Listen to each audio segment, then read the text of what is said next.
नमस्कार साथियों, आज हम देखते हैं मादा के जनन अंग के नाम कौन कौन से हैं, यानी name of female reproductive organ. तो आइए देखते हैं।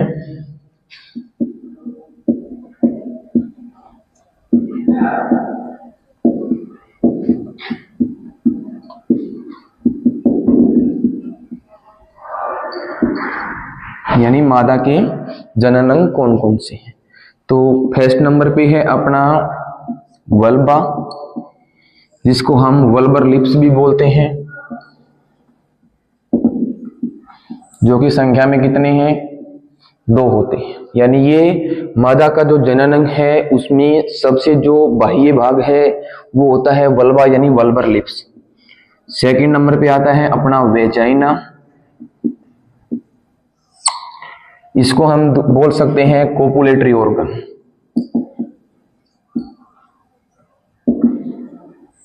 यानी जब जो मेटिंग के दौरान है, मेटिंग का अंग बोलते हैं, मेटिंग के दौरान जो मेल का पेनिस है वो मादा की वेजाइना के अंदर जाता है, तो इसलिए वेजाइना को बोलते हैं कोपुलेटरी ऑर्गन, समागम का अंग। थर्ड नंबर पे अपना पार्ट आता है यूट्रस, जिसको हम जनरली बच्चादानी के नाम से भी जानते हैं, और इसके 3 भाग होते हैं।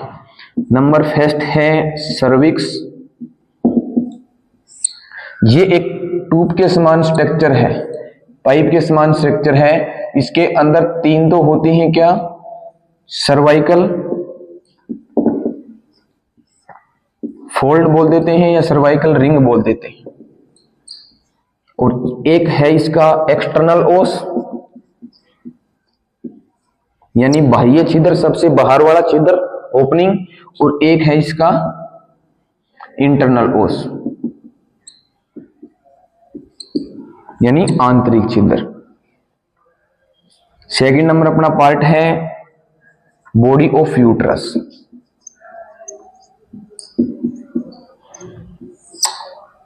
यानी यूट्रस का बीच का भाग है सर्विक्स, और जो अपने यूट्राइन हॉर्न है उसके मध्य का भाग है।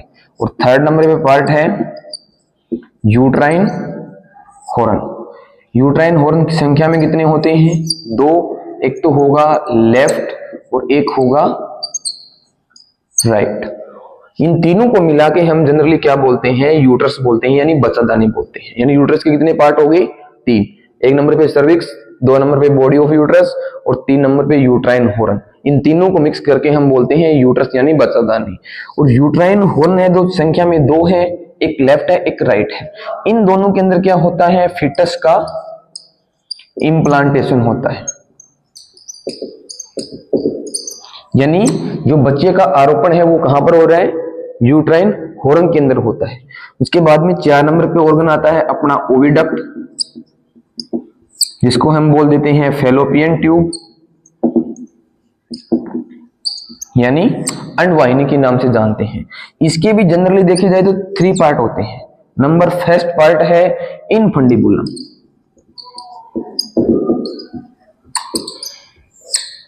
इनफंडिबुलम है एक कीप के समान स्ट्रक्चर है, यानी कीप लाइक स्ट्रक्चर है, और इसके जस्ट ऊपर होती है ओवरी।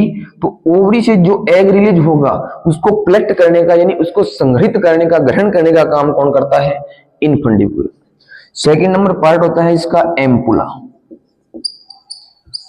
इसके अंदर क्या होता है? फर्टिलाइजेशन,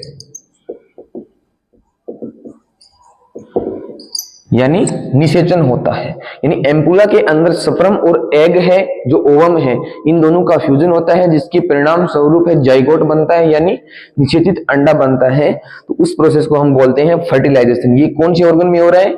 ये अपने ओविडक्ट के प्रॉपर एम्पुला भाग में हो रहा है। और प्रॉपर रूप से देखा जाए तो एम्पुला और थर्ड नंबर पे पार्ट आएगा इस्थमस। इनका जो जंक्शन है, ज्वाइंट है, वहां पर होता है फर्टिलाइजेशन।